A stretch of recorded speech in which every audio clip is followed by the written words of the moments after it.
കിഴക്കൻ ഇന്തോനേഷ്യയിൽ അതിശക്തമായ ഭൂചലനം. റിക്ടർ സ്കെയിലിൽ 7.4 തീവ്രത രേഖപ്പെടുത്തിയ ഭൂചലനത്തെ തുടർന്ന് മേഖലയിൽ പ്രഖ്യാപിച്ചിരുന്ന സുനാമി മുന്നറിയിപ്പ് പിന്നീട് പിൻവലിച്ചു. വടക്കൻ സുലവേസിയിൽ കെട്ടിടം തകർന്ന് ഒരാൾ മരിച്ചതായാണ് പ്രാഥമിക വിവരം.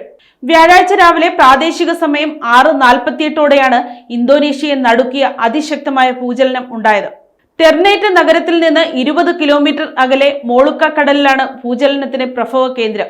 US ജിയോളജിക്കൽ സർവേയുടെ റിപ്പോർട്ട് പ്രകാരം ഭൂമിക്കടിയിൽ 35 കിലോമീറ്റർ താഴ്ചയിലാണ് പ്രഭവ കേന്ദ്രം കണ്ടെത്തിയിരിക്കുന്നത്.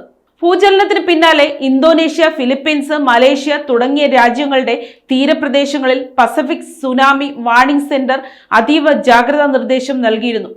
ചില തീരപ്രദേശങ്ങളിൽ 75 സെന്റിമീറ്റർ വരെ ഉയരത്തിൽ ചെറിയ സുനാമി തിരകൾ ആഞ്ഞടിച്ചെങ്കിലും അപകടാവസ്ഥ പൂർണ്ണമായും തരണം ചെയ്തതായി അധികൃതർ പിന്നീട് വ്യക്തമാക്കി. ഇതോടെയാണ് നൽകിയിരുന്ന സുനാമി മുന്നറിയിപ്പുകൾ പിൻവലിച്ചത്. ഭൂചലനത്തിൽ നിരവധി വീടുകൾക്കും കെട്ടിടങ്ങൾക്കും കേടുപാടുകൾ സംഭവിച്ചിട്ടുണ്ട്. വടക്കൻ സുലവേസി പ്രവിശ്യയിലെ മനാഡോ നഗരത്തിൽ കെട്ടിടം തകർന്നു വീണാണ് ഒരാൾക്ക് ജീവൻ നഷ്ടമായത്. ടെർണേറ്റ്, മനാഡോ, പിതുങ് തുടങ്ങിയ നഗരങ്ങളിൽ ഭൂചലനത്തിന്റെ പ്രകമ്പനം മിനിറ്റുകളോളം ശക്തമായി അനുഭവപ്പെട്ടു. പരിഭ്രാന്തരായ ജനങ്ങൾ വീടുകളിൽ നിന്നും കെട്ടിടങ്ങളിൽ നിന്നും സുരക്ഷിത സ്ഥാനങ്ങളിലേക്ക് ഓടി മാറുകയായിരുന്നു. ഭൂകമ്പ സാധ്യത ഏറെയുള്ള പസഫിക് റിംഗ് ഓഫ് ഫയർ മേഖലയിൽ ഉൾപ്പെടുന്ന രാജ്യമാണ് Indonesia.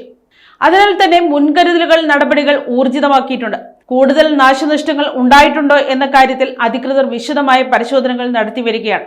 News desk, Kottarakkara media.